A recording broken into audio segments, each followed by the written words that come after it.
Bismillahirrahmanirrahim. Assalamualaikum warahmatullahi wabarakatuh.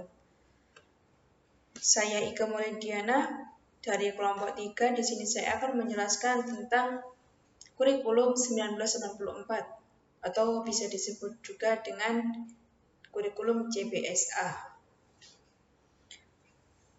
Kali ini saya akan menyinggung tentang pengertian kurikulum hanya sedikit saja, karena memang pengertian kurikulum sudah dibahas oleh kelompok sebelum saya.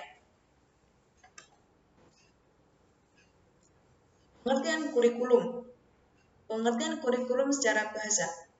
Kurikulum berasal dari bahasa Latin yaitu curriculae, yang berarti jarak yang harus ditempuh oleh seorang pelari.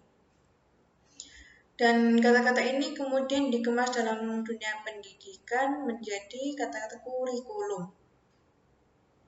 Yang kedua, pengertian kurikulum secara luas yaitu pembentukan pribadi anak sesuai dengan tujuan yang diharapkan.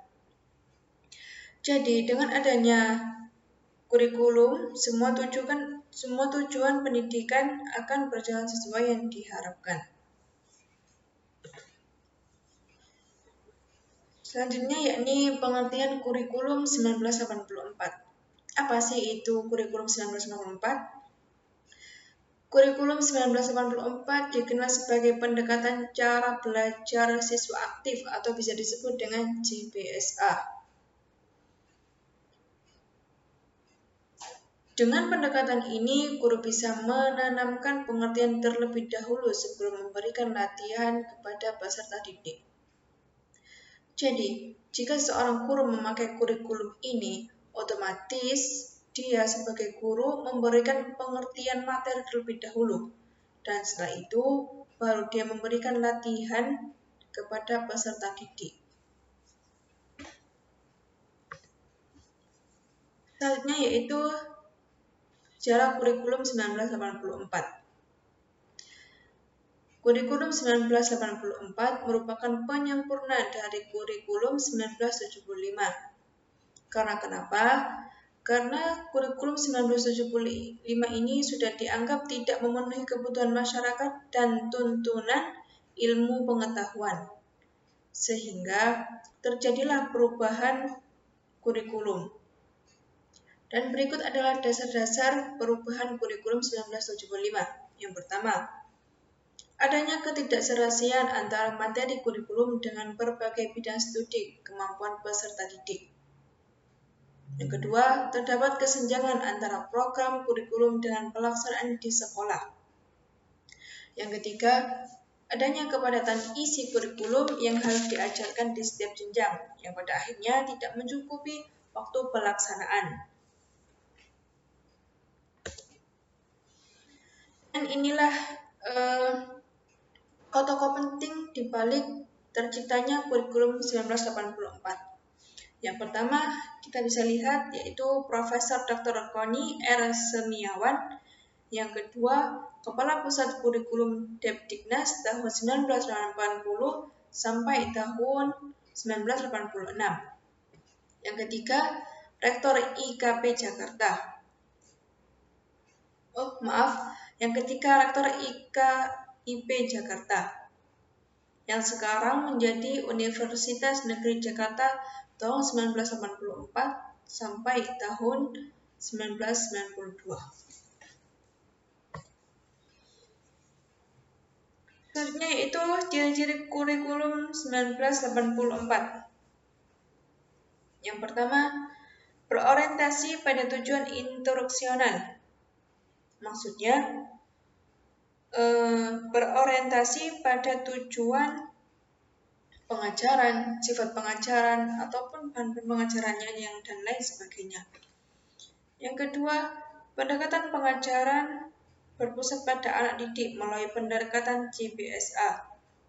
Dengan kata lain, seorang guru memberikan kesempatan kepada anak untuk aktif terlibat secara fisik, mental, dan lain-lain sebagainya dengan harapan bahwa siswa tersebut memperoleh pengalaman yang lebih dari cara belajar saat ini.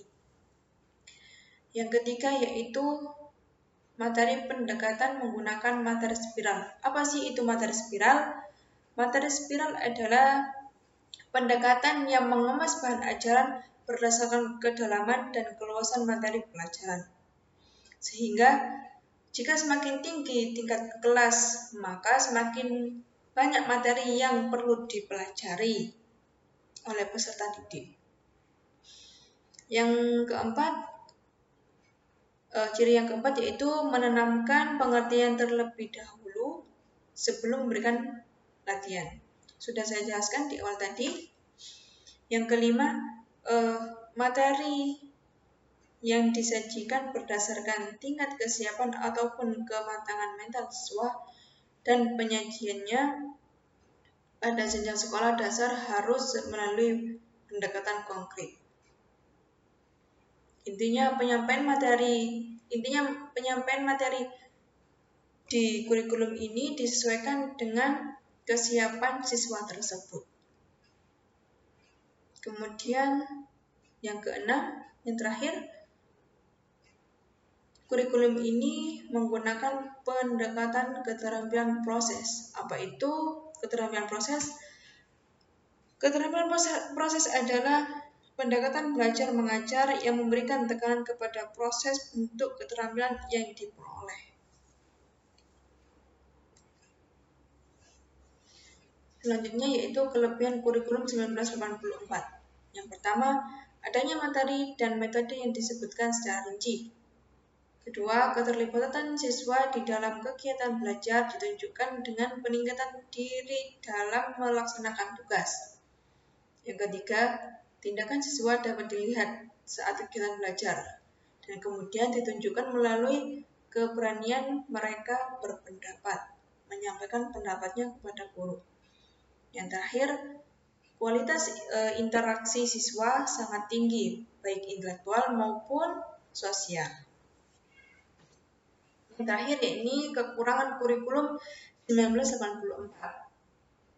1. Banyak sekolah yang kurang mampu menafsirkan kurikulum 1984 ini.